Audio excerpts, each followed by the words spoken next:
Hello, I'm Amy Zawi with the Jerusalem Connection Report Red Alert for Wednesday, January 17.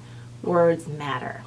U.S. Ambassador to Israel David Friedman reportedly asked the State Department last month to stop using the term occupied territories when referring to the West Bank area. According to accounts filtered out of D.C., the State Department has since said no to that request. But it is also apparent that pressure from the Donald Trump administration and the State Department have noted that this is yet to be decided. Why is the term occupied even a problem, you might ask? Because it supports the Palestinian narrative that the Arabs and the Arabs only lay claim to this land and the Jews are in fact foreign invaders. Moreover, the very term West Bank is a relic to when the Jordanian government occupied that region earlier in the 20th century. So let's keep in mind that while Palestinian refugees live 3 and 4 generation deeps in segregated camps in both Jordan and Lebanon with no access to the rights of citizens and other guests in those nations, Israel does extend legal protections, including employment laws, to those who live and work in these so-called disputed areas. Let's not forget what happened when Gaza was handed back to the PA. Israeli homeowners and business owners were literally removed and relocated, some living in hotels to rebuild their lives and careers for 2 or more years. Yet the result of this concession of land to the PA is that they elected Hamas, a terrorist organization, to its own leadership, a corrupt regime under which the people suffer greatly with a very poor quality of life. Moreover, Israeli civilian towns, including Sderot and others in the Negev desert, live under constant random rocket attack, with children growing up with severe symptoms of PTSD because they are taught at young ages to run to bomb shelters in their own schoolyards and playgrounds with 90 seconds notice.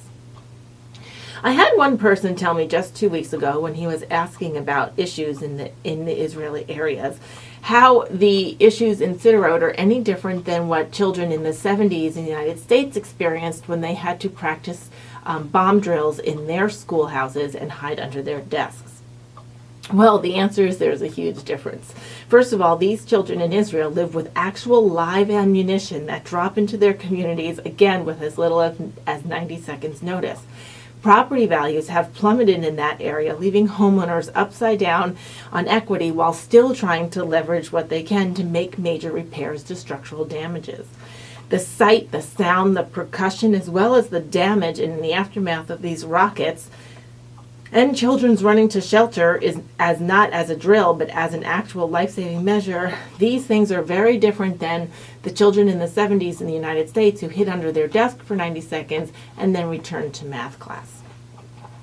So many Americans and Westerners are ignorant to the history of this region of the world, and that is one facet on which the BDS movement will latch.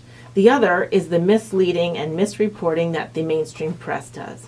For example, 2 rockets one afternoon launched into Israel from Gaza about 2 weeks ago. I did not see one mainstream media report or coverage on this, except for One America News and independent outlets on social media. And then, at the same time, the BBC ran a human interest article saying that Lebanon was the only place in the Middle East that members of the LGBTQ community could live in peace. They finally retracted that when many people complained that, in fact, Israel is also a place in the Middle East that the LGBTQ community members can live in peace. So words like occupied, West Bank, disputed territories, and even the term IDF matter because they have connotations. For example, the IDF is often equated with an assumption of indiscriminately bombing and raiding peace-loving Palestinian homes. This, of course, is not the case and the result of misreporting by mainstream media. The lack of historical knowledge by the general public, coupled with this biased reporting on many news sites, makes for a ripe reception of BDS initiatives and an ultimate anti-Semitic attitude. Luckily, the general public is not buying into this lock, stock, and barrel. Many who are uninformed still stop and at least ask questions and are open to learning the answers, like the gentleman that I met with just recently. many people have a gut feeling that perhaps the reporting is incomplete. Many more know about the neighboring regimes in the Middle East and at least question why then is Israel so targeted when there are so many other human rights violations, more documented ones, going on next door. The light of who God is flickers in all of us, even if we don't know it. It's kind of what C.S. Lewis described in Mere Christianity as the natural law of human nature, which is reflected on in the biblical principle that God has written on our fallen hearts that He exists and has standards. It is why we can even think something is right or wrong, or fair or unfair, even if we have no religious affiliation or personal belief system. This also clues us in a little bit about logic and order of things. If there are standards, then those standards have some sort of logic and order, and we can recognize when something within that logic and order is out of bounds. This natural law, as I will call it, is what we must appeal to across faiths and even people with no faiths, but who desire for some sort of justice and fairness in the world. And then we can let God be the judge of what remains after that. Shavua Tov. Have a great week.